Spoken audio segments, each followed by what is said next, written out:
Assalamualaikum warahmatullahi wabarakatuh dan salam sejahtera saya ucapkan kepada pensyarah kursus BMMB 3223 iaitu Dr. Selinia Anak Lasan. Jadi pada hari ini kami berdua akan membentangkan kursus pengajaran kemahiran bahasa dalam bahasa Melayu iaitu iaitu rancangan pengajaran harian iaitu Bahasa Melayu tahun 3 yang melibatkan kemahiran menulis. Seterusnya, sebelum kami memulakan pembentangan, kami akan memperkenalkan dahulu ahli-ahli kumpulan ataupun pembentang pada hari ini. Jadi saya sendiri Nur Syazwana Nadira binti Muhammad Effendi. Dan saya pula Siti Mutmainah binti Sahid.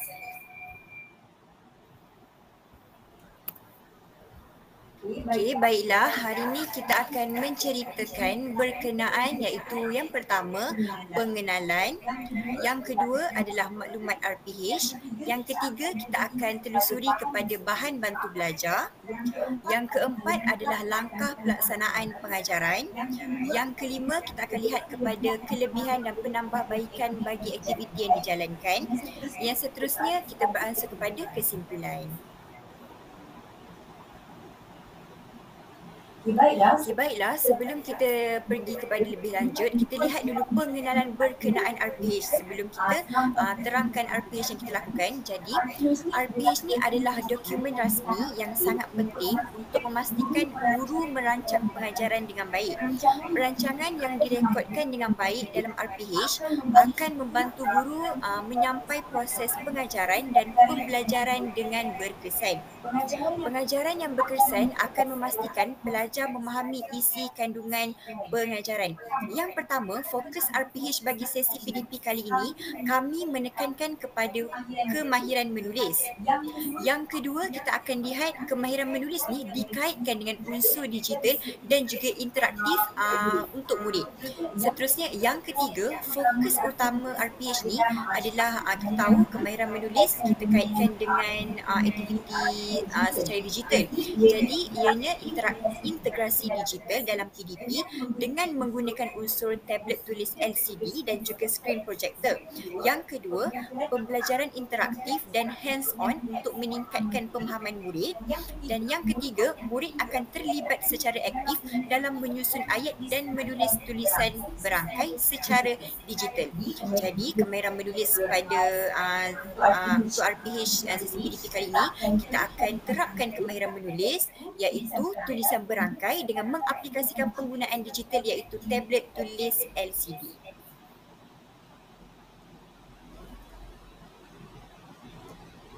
Baiklah, kita akan beralih pula kepada isi kandungan yang kedua iaitu maklumat rancangan pengajian harian iaitu RPH. Jadi berdasarkan kajian ataupun RPH yang kami buat, kami telah pun memilih mata pelajaran Bahasa Melayu tahun 3 iaitu kami berikan nama kelas kami iaitu 3 Mesra iaitu bertemakan kekeluargaan dan tajuk usaha gigih datuk yang terdapat dalam buku teks Bahasa Melayu tahun 3. Baiklah, jadi kita akan pergi dahulu kepada kemahiran fokus iaitu kemahiran fokus yang diambil adalah kemahiran menulis. Dan seterusnya kita beralih kepada standard kandungan. Jadi standard kandungan yang dipilih adalah standard kandungan 3.1 iaitu asas menulis, manakala standard pembelajaran pula 3.1.1 iaitu menulis secara mekanis menggunakan tulisan berangkai dalam bentuk yang pertama huruf, yang kedua perkataan dan yang ketiga adalah frasa. Baiklah, seterusnya adalah objektif pembelajaran iaitu pada akhir pengajaran dan juga pembelajaran ini, murid dapat menyusun semula ayat berangkai yang dipaparkan melalui projektor serta menulis semula menggunakan tulisan berangkai di atas kertas warna dengan kemas dan juga betul. Yang kedua adalah murid dapat menulis tulisan berangkai dengan betul dan cantik menggunakan tablet tulis LCD berdasarkan gambar yang dipaparkan melalui projektor. Seterusnya adalah sistem bahasa iaitu sistem bahasa yang kami gunakan adalah tulisan berangkai iaitu menulis secara mekanis menggunakan tulisan berangkai, tata bahasa, iaitu morfologi, di mana pembinaan ayat yang berstruktur menggunakan golongan kata kerja, perbuatan yang berkaitan dengan usaha gigih. Yang ketiga, sebutan dan intonasi, iaitu membaca semula ayat berangkai dengan sebutan yang jelas dan intonasi yang betul. Seterusnya yang keempat adalah kuasa kata, iaitu gigih, tekun, tabah, berusaha, sabar, rajin dan cekal. Dan akhir sekali adalah ejaan, iaitu penggunaan huruf besar, tanda baca dan tulisan yang kemas serta betul. Baiklah, kita beralih pula kepada pengisian kurikulum ataupun lebih tepatnya EMK, iaitu elemen merentas kurikulum. Di sini kami telah pun menggunakan sebanyak 8 pengisian kurikulum, iaitu elemen keusahawanan, elemen kemahiran insaniah, ilmu, patriotisme, nilai murni, kemahiran kerja berpasukan, kemahiran berkomunikasi dan teknologi maklumat dan komunikasi. Jadi saya akan petik 2 sahaja daripada pengisian kurikulum ini, iaitu sebagai contoh yang pertama, kami ada menekankan pengisian kurikulum yang berkaitan dengan ilmu, iaitu kekeluargaan dan juga nilai murni, pendidikan jasmani dan juga kesihatan. Dan satu lagi saya tekankan berkaitan dengan teknologi maklumat dan komunikasi, iaitu penggunaan bahan bantu belajar ataupun BBB berasaskan TMK, iaitu YouTube yang kami gunakan sebagai tayangan video tulisan berangkai dan juga cara menulis tulisan berangkai. Seterusnya, ini adalah strategi pengajaran dan pembelajaran. Okey, semuanya ada sebanyak 9. Okey. 9 strategi pengajaran dan pembelajaran. Okey, antaranya adalah strategi pengajaran, pendekatan tematik, kemahiran berfikir, teknik pengajaran kemahiran menulis, kecerdasan pelbagai, pembelajaran konstruktivisme, belajar cara belajar, pembelajaran kontekstual, pentaksiran bilik darjah, iaitu PBD. Okey, saya akan tekankan 2 daripada strategi pengajaran dan pembelajaran ini, iaitu yang pertama, strategi pengajaran. Kami telah pun menggunakan strategi pengajaran ini berpusatkan guru, berpusatkan murid dan juga berpusatkan bahan. Seterusnya, melalui kemahiran berfikir, kami telah pun menggunakan satu usaha untuk mengenal pasti, menyusun dan menulis semula ayat berangkai berdasarkan gambar yang dipaparkan. Okey, baiklah seterusnya.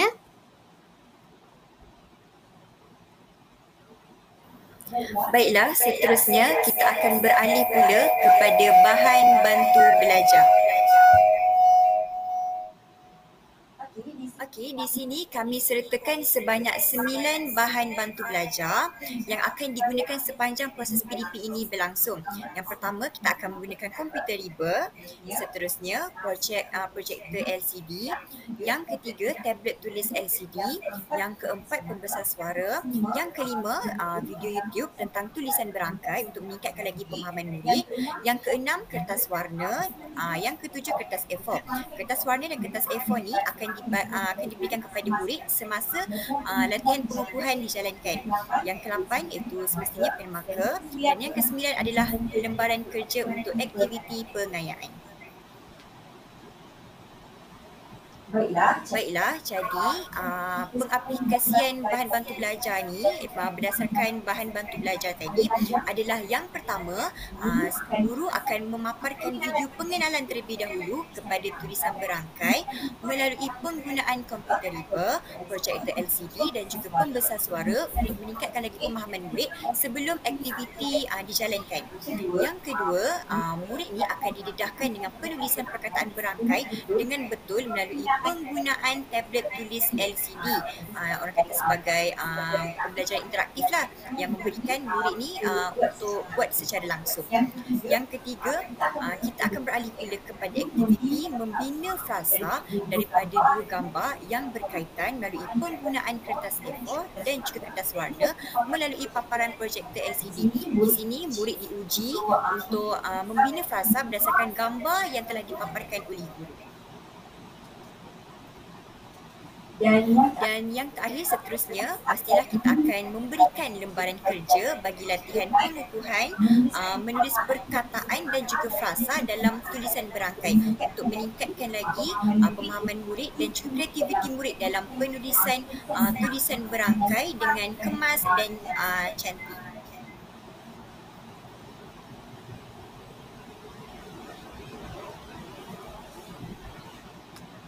Baiklah, seterusnya kita beralih kepada isi kandungan yang keempat iaitu langkah pelaksanaan pengajaran.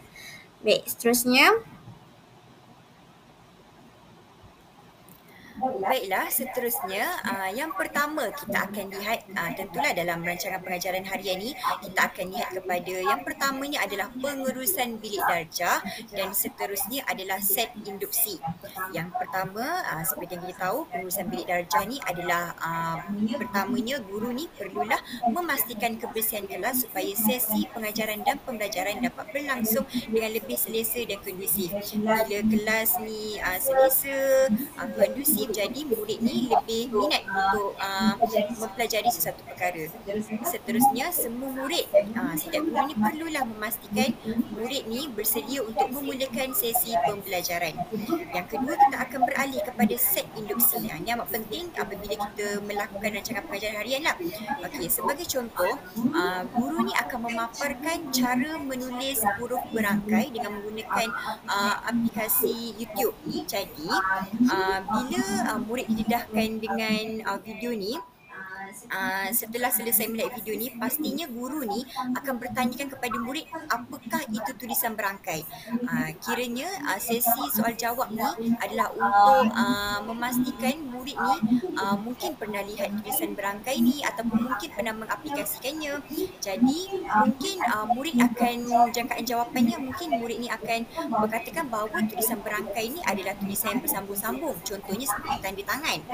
Yang keduanya, mungkin guru ni akan bertanya apakah kelebihan menulis menggunakan tulisan berangkai. Mungkin murid ni akan berkatakan bahawa tulisan berangkai ni sebenarnya lebih kemas dan lebih cantik untuk menulis sesuatu tulisan lah. Seterusnya, mungkin untuk menjana lagi idea dan pemikiran mereka, guru ni akan bertanya di manakah kamu pernah melihat tulisan berangkai ini digunakan. Jadi murid ni akan menggunakan pemikiran mereka untuk mungkin berkatakan bahawa pernah melihatnya di pada surat, diary yang mereka tulis ataupun mahupun ucapan yang pernah dilihat sebelum ini.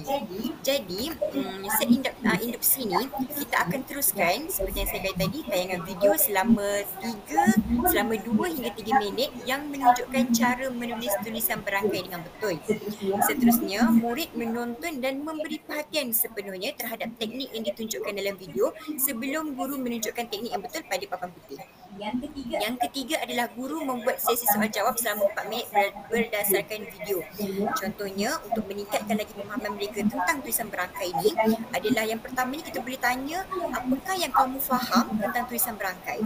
Yang kedua, apakah kelebihan menulis menggunakan tulisan berangkai.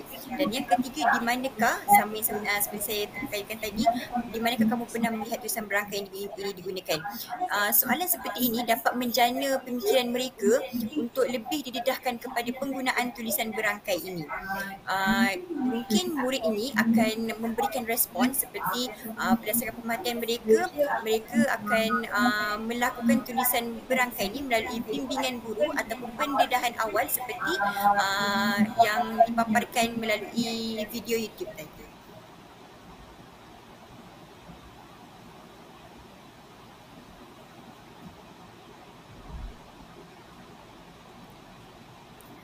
Baiklah, seterusnya langkah 1 kita akan melakukan menulis perkataan tulisan berangkai dengan betul.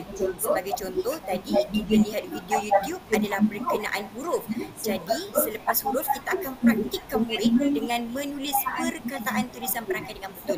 Yang pertamanya adalah aktiviti seperti guru boleh menggunakan projektor untuk memaparkan beberapa perkataan dalam tulisan berangkai di di papan putih. Nanti saya akan tunjukkan contoh gambar yang saya telah lakukan. Yang kedua, murid ni akan dibahagikan kepada 6 kumpulan yang terdiri daripada 5 orang satu kumpulan, dan setiap daripada kumpulan tersebut akan diberikan satu tablet tulis LCD untuk menulis jawapan. Dan yang ketiga, apabila murid telah mencari idea untuk mengetahui jawapan tersebut, murid ni perlulah menyalin perkataan yang dipaparkan sesuai dengan konteks gambar dalam bentuk tulisan berangkai pada tablet mereka.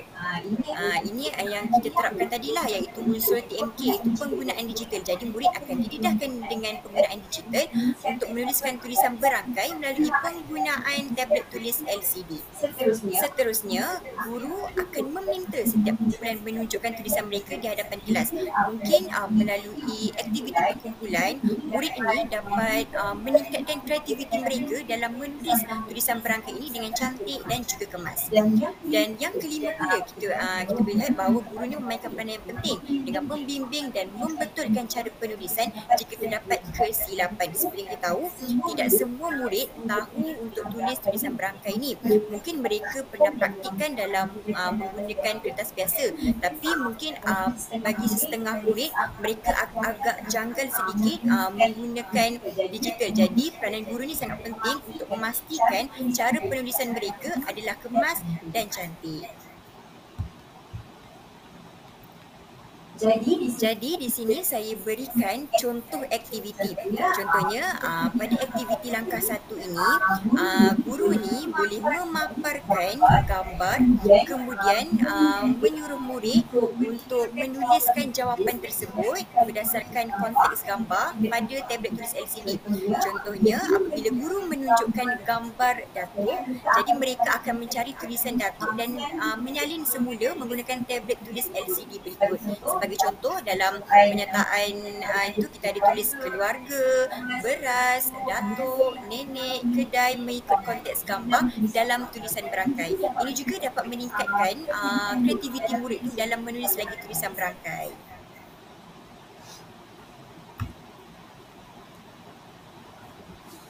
Baik, langkah yang kedua iaitu membina frasa daripada dua gambar yang berkaitan. Jadi, yang pertama adalah guru akan memaparkan dua gambar terlebih dahulu secara berasingan di papan putih. Okey, yang kedua adalah murid mengenal pasti setiap gambar dan menulis jawapan dengan membentuk satu frasa di atas kertas warna yang disediakan menggunakan tulisan berangkai. Baiklah, yang ketiga adalah beberapa kumpulan akan dipilih untuk menampal hasil jawapan mereka pada papan putih, dan yang keempat adalah beberapa kumpulan pula akan membentangkan frasa mereka di hadapan kelas selepas mereka mendapat jawapan yang mereka jawab sebentar tadi. Baiklah, Seterusnya adalah langkah 3 iaitu latihan pengukuhan menulis perkataan dan frasa dalam tulisan berangkai. Okey, ini adalah latihan pengukuhan sebagai lembaran kerja kepada murid-murid setelah pun mengadakan sesi pengajaran dan pembelajaran bersama guru sebentar tadi. Jadi yang pertama adalah guru memberi penerangan tentang cara menjawab soalan dalam lembaran kerja terlebih dahulu kepada pelajar supaya arahannya jelas dan murid dapat menjawab dengan betul dan tepat. Yang kedua adalah murid melengkapkan latihan dengan menulis perkataan dan frasa dalam tulisan berangkai melalui lembaran kerja ataupun soalan-soalan yang guru tu sertakan sebentar tadi. Seterusnya, yang ketiga adalah guru meminta beberapa murid membaca jawapan mereka untuk ke hadapan kelas, dan yang keempat, murid menilai semula jawapan mereka berdasarkan panduan yang diberikan oleh guru. Baiklah, Seterusnya, terdapat 5 kelebihan dan penambahbaikan bagi aktiviti yang dijalankan. Jadi yang pertama sekali adalah pembelajaran interaktif, iaitu penggunaan tablet tulis LCD dapat meningkatkan motivasi dan menjadikan pembelajaran lebih menarik serta sejajar dengan pembelajaran abad ke-21 ataupun PAK 1. Yang kedua adalah dapat meningkatkan kemahiran motor halus, di mana murid dapat berlatih untuk menulis tulisan berangkai secara digital dan juga memperkukuhkan kemahiran menulis dalam masa yang sama.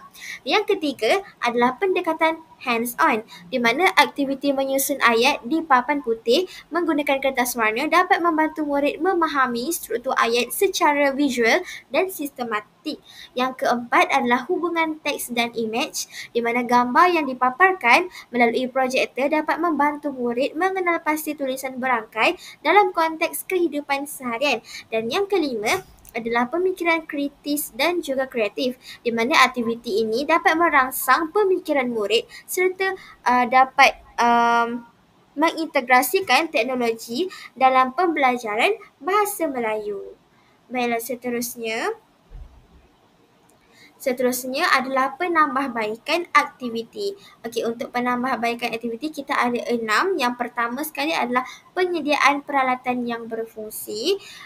Sebagai contoh, projektor haruslah dalam keadaan baik semasa sesi pengajaran dan pembelajaran lah. Yang kedua adalah pengurusan masa yang lebih baik dari segi aktiviti yang dijalankan dan juga mungkin sesi refleksi bersama pelajar haruslah menepati waktu mengikut RPH yang dijalankan. Yang ketiga adalah latihan tambahan kepada pelajar supaya sesi pengajaran dan pembelajaran ini lebih berkesan kepada murid-murid. Yang keempat adalah penilaian berterusan. Yang kelima, susunan tempat duduk yang strategik. Dan yang keenam adalah bimbingan kepada murid. Seterusnya.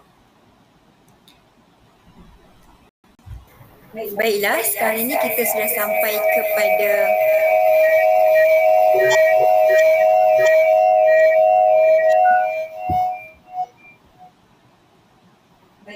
Baiklah, kita sudah sampai kepada kesimpulan. Jadi kami telah menghasilkan tadi yang kita lihat iaitu rancangan pengajaran harian bagi kemahiran menulis.